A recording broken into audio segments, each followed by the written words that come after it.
Hi, welcome to Art with a Lisp. I'm your host, Danny, and we're with... Kara? Yes, and there's a lot of things new.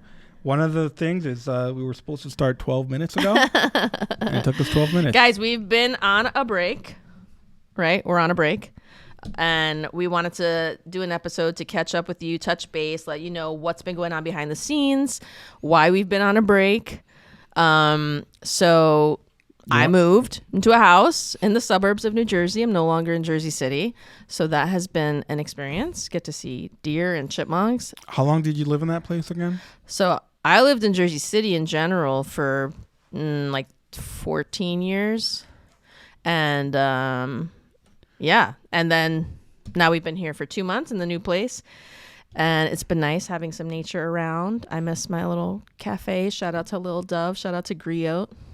But it's been nice. So in that transition of finding a house and then moving in, it's, we've taken a little moment away from the podcast, but we've still been recording.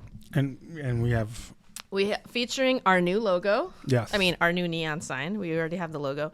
But we have actually been recording. We've decided to do the show in seasons. So we've finished recording season 1, and you will start seeing some of those episodes after they've been edited, released over the course of the summer and into the fall. And then we will start recording season 2 in the fall. We already have a bunch of guests lined up for that too. So lots of interest in the podcast. It's been great. Still fun. We're just behind on editing. So thank you for your patience. So we wanted to just mention some of the guests that we've had in the pipeline. What are some of the occupations that these artists have had? Interesting. We have, I think, 3 different business owners, Mm-hmm. and they all have a business within art, but it's all different, which I kind of like, except for 2 of them. I think 2 of them are very similar. One's a cinematographer. The other one is a wedding photographer. Yeah, and then also a makeup artist, hairstylist, wellness person. We had a guy that lives off his art, but not entirely, Mm-hmm. but he's heading there. And I think he's very diverse on how he's able to support himself. He's a painter, has an artist residency, does a few different jobs. That was a great one. We have a poet that Mm-hmm. he's selling books. Yeah, and then a shop owner. So we'll get into a little bit of that at the end, but know that we have some great episodes coming up. We've had really interesting conversations with them. What have you learned throughout the first season? So actually, I wanted to ask you that because it was your idea to start the podcast. It's now, we're recording this in June. We started recording the podcast in January? January, yeah. In January. So 6 months in, how does this compare to what you wanted? How does it compare to what you envisioned when you had the idea to do a podcast? I don't know. I Great. just still Let's remember. move on to the next book. Yes. Okay. No. Well, I asked you first. No. Huh? Okay. No, but I remember driving to Central Park saying like, "Hey, I should do this," and I didn't know what it would be like. I do enjoy the process, and we were talking about it. Just everybody in the background, just working at something that they love artistically, Mm-hmm. and bringing it to the podcast. I think was very nice. I Yeah. know you read in front of a crowd for the first time in many years. Yeah. Because we were looking for different artists, and then we kept going to open mics. Mm-hmm. And just it also opened up a new part of Union City that I didn't know existed or didn't know it was there. Yeah. With the art world. You mentioned when you first talked about the idea, like, I want to connect with artists. I want to have I don't feel like I'm an artist, but I want to have conversations with artists. So how has that been for you? Yeah, pretty good. I'd say I've connected a lot with artists, and I don't agree with some of them. Totally fine. And I agree. I mean, I don't know how to say it without like You hate fumbling. No. Is that their view of money sucks, and then we're bringing out people in the forefront that have a more balanced view. Because we've met. You're saying artists in general have a view of money that I think it's the same conversation that we had is the before. same. So no evolution. No. There's an Danny's like- evolution. There's an evolution. In the beginning, you said artists have a bad relationship with money, which is a sweeping generalization. Yes, I didn't want to say that again. Right. So some artists have a bad sucks relationship. is better. Yeah, it's a 4-letter word. But you're talking about in general. But compared to the artists that we've interviewed. Yeah, well, that's the thing. So compared to the artists that we interviewed, I think they've matured and see that they don't love money, but they know it's a necessity, and they could use money as a tool to create their art. So like a painter would use a paintbrush, but now the painter could use money to buy the canvas and the paint and the paintbrush. So it's just another tool. Yeah. Where there's still some artists that I feel talking to them feel like they need to be a starving artist, and like that is very noble of them to reject money. And I also, we talked to some people who are still have a balanced view, but are almost struggling with accepting the fact that they need money in order to produce their art. So in that aspect, I think I'll market check, and I think I accomplished that. I think that wait, accomplish what? I missed that. Like getting to know them. artists. You got to got to talk to them. You got to get to know them. I think it's been interesting to talk to artists who are at different levels of comfort with money. And one of the things that I've learned, that I kind of had a hypothesis going into this of like that there's a lot of artists who are uncomfortable around money, and that prevents them from making money. And some of them will say, well, I don't have a hard time with it. I don't want it. I just want to make art. I don't see the need to get money from my art. That's going to corrupt it. It adds another element. It adds a capitalist element. I don't want that. And that's fine if that's where they feel. But I feel like we've created this podcast for the artists who are out there who do want to make money, or are curious about like, I really like what I do. I'm very good at what I do. And what would it look like if I were to make money on it? Or how are some people doing it? And so for me, the idea was like, let's talk to people who are making money off their art, so we can inspire those people who are kind of like, oh, that's how they did it. Oh, this person got a residency. Oh, this person got a grant from the government. Oh, this person sold books, and just kind of giving our audience a look at different ways to make money with their art, and to know that it's possible. Do you think that someone listening might have changed their views of money as an artist? I hope so. I think it's interesting to see one of the things that I've learned, my hypothesis was like, okay, there's this blockage. For some people, it's severe, like money trauma. Like, oh, I just have always no one ever taught me how to make money, or I've always thought it was a bad thing, or whatever the blockage is. But the artists that we've had on here, to some degree, to varying degrees, the ones who have made money more successfully or more consistently are ones who have come to terms with money and actually have a positive view of money. And they see it as, like you said, a tool. It's just it's a means to creating more art rather than being a blockage to creating like art with integrity. It's actually a way that they can create more art, because if I can make money on my art, then that means I can work less doing another job that is not my calling or my purpose. And why not? Why not get paid for something that you're good at, that people enjoy? There's a value to it, Did you see like certain interviews, the evolution of their views on money? Like probably they were first talking about how they were resistant, and then they evolved into like, I applied for a grant. Did you see any? Yeah. I think we have our intake form that they fill out before we even do a pre-interview and then have them on the show. And some of them will say like, I don't identify as an artist, but I like to do this or ABC. And we've had artists. One of the artists that we have coming up is Adriana, who's a wedding photographer and much more.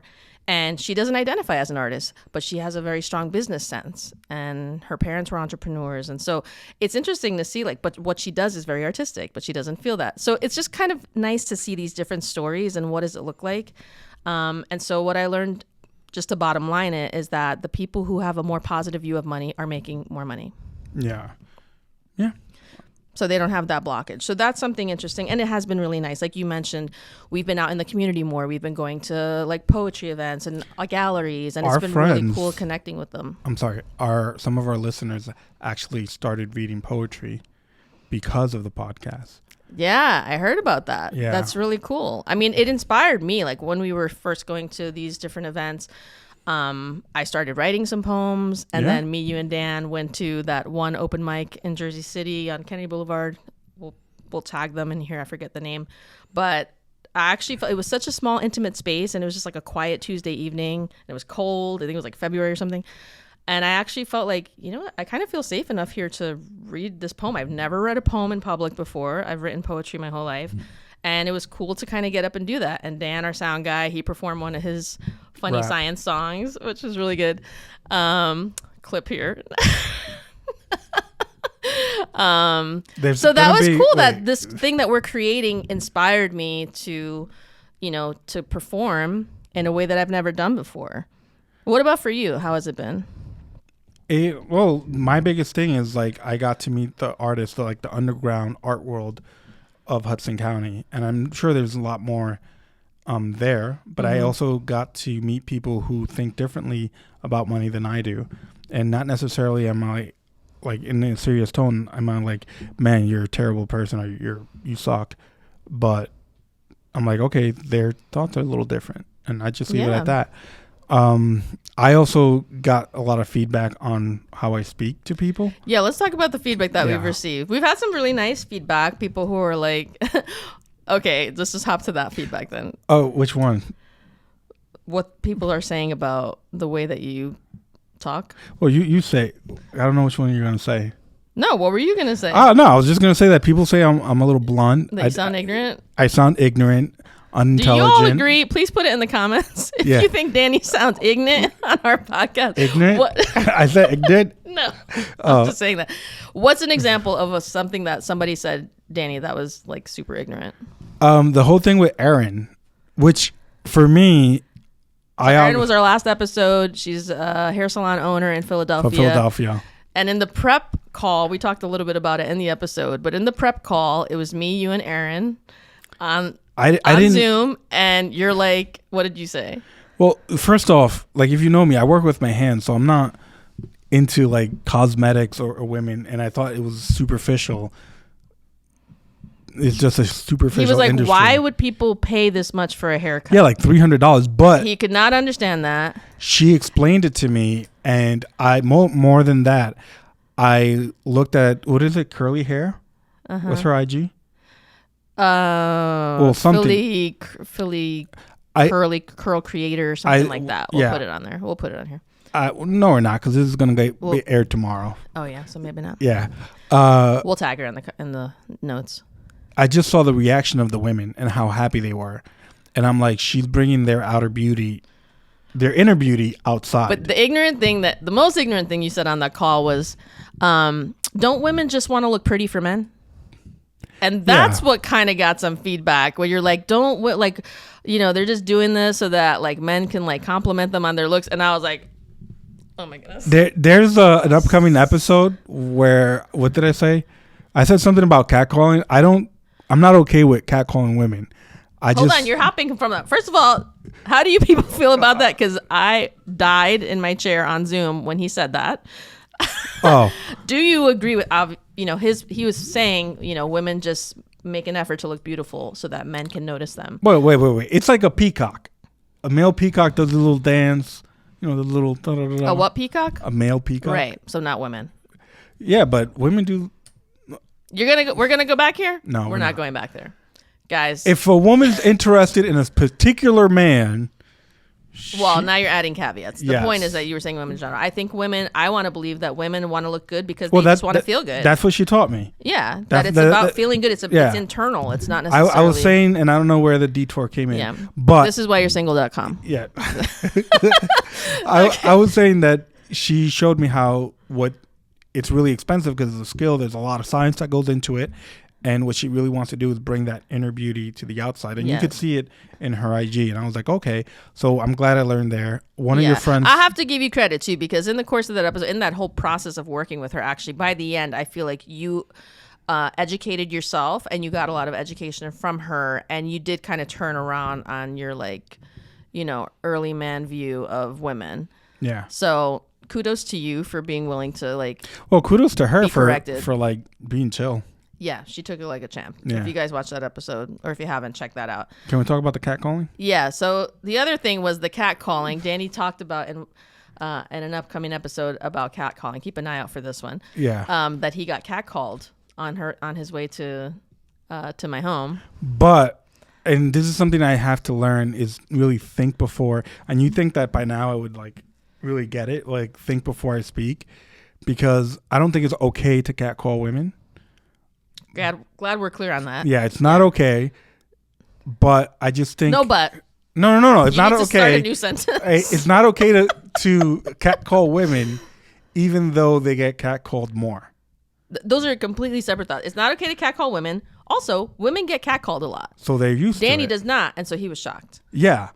So that's all I wanted to say. It came out wrong. But women are used to being catcalled.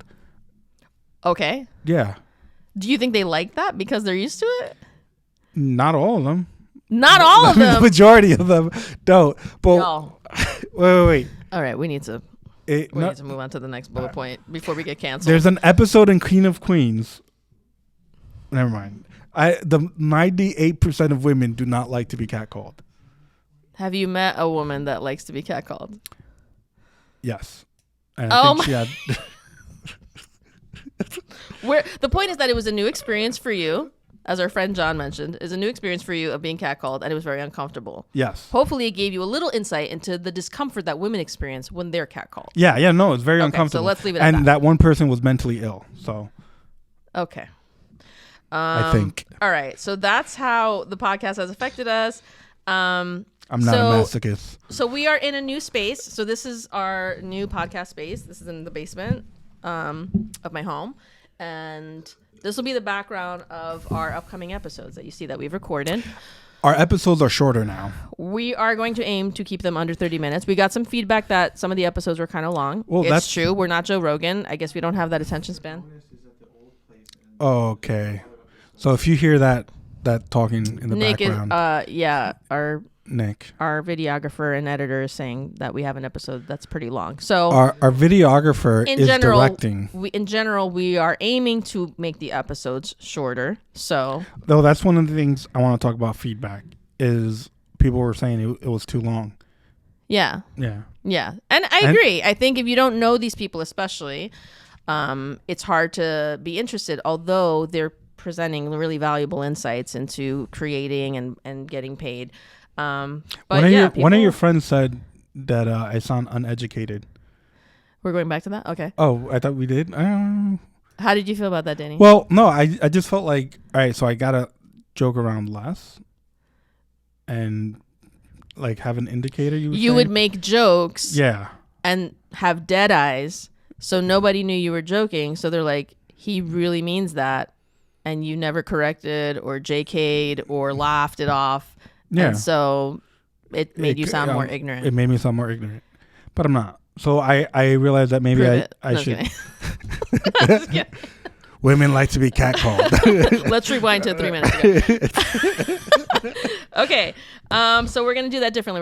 We're having seasons. We're going to try to reduce the episodes. We are. The episodes are going to be 30 refine minutes. things. What does that mean? Why does it say refine things? We're refining our We're going to try to refine things, guys. Of the podcast. They're going to get one thing. Another thing that I learned Mm-hmm. is you kept saying that you need some kind of feedback. Oh, yeah. So, guys, if you ever have a text message engagement with Danny, don't ever open up or get expressive because you will be greeted with an, okay. Hey, Danny, my cat just died. I'm feeling all sorts of things, and I don't really know what to do. Okay. Like, it's actually been like that. So that's one thing I've learned, that I need to find a bridge from one topic to another and reply with more than one word. Yeah, because sometimes in our episodes, you would just hop completely to another space, and we're like, wait, how are we getting there? Yeah. Well, that, and it seems like I'm not paying attention to you. True. It seemed dismissive. Yeah. Yeah, because, very dismissive. It also comes down to love languages. So, like, my love language is, like, words of affirmation and kind of that expressiveness. And we would do stuff, and you just be like, right. Anyway. And it felt like the equivalent of this. So, I was like, Danny, can we just, like, can we give some feedback here? Can we touch base? So, I listened and I applied. How do you think this podcast has affected our friendship? Should I put that in quotes? Friendship? We still argue. We do. Yeah. We do. Which is my favorite part, not the arguing, but like at the end of the episode, because I think the artist is relaxed and we get to enjoy their company. And we'll like sit around, we'll talk to them, and we get to learn a lot more. And several artists have said they like the conversation after. That's usually, and before. yeah.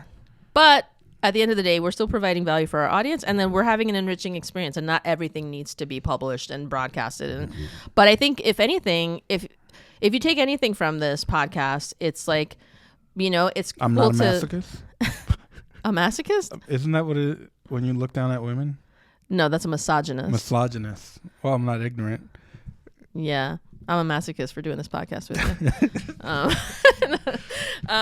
But yeah, it's kind of like what I've learned, what I've taken from it is like the beauty of getting involved with the artistic community and other creators. And they've been very interesting people. A lot of them are deeply empathetic.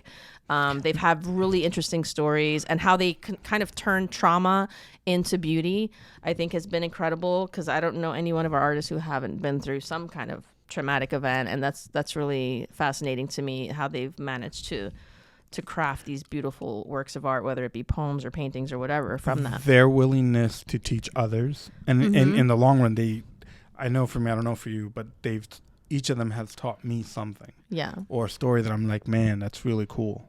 What do you think about, I feel like another thread, and I don't want to generalize here, but I feel like there is a thread of like low self-esteem among a lot of creators. I think in everyone in this world sucks. I mean, you're being bombarded. We just got out of a pandemic. So you either lost someone that you love. I mean, I think you would find less people like that on Wall Street. So I think there's something of like a... Yeah, but we're being bombarded. Like, this country literally is at war or has a proxy war, and people are just overwhelmed. Mm-hmm. So I do think it's very difficult to be a healthy human being.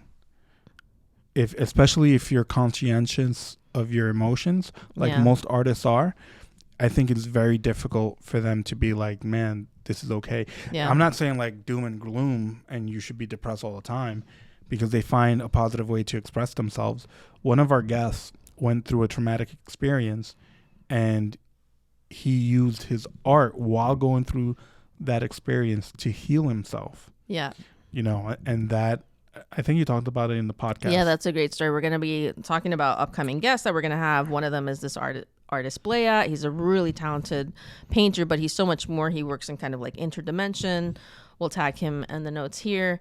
So keep a lookout for his episode. It was very heartwarming and like engaging. And then we had John, who is like a punk rocker. John Trigonis, he's a writer. He's also an instructor at the college at NJCU.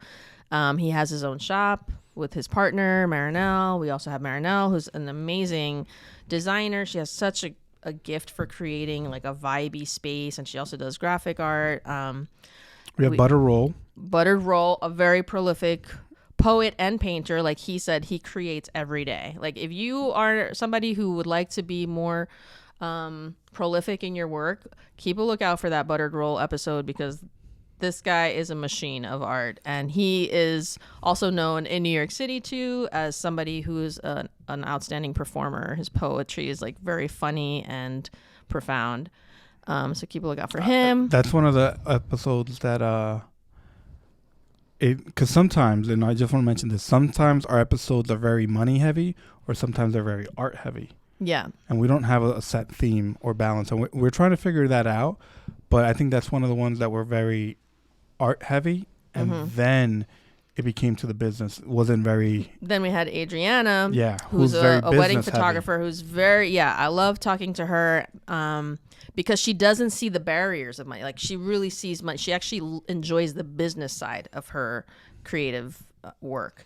So I think that's very interesting. If you're looking to get a little more comfortable around business and what are some of the things that she does to help her, she's had a very successful photography business for the last few years.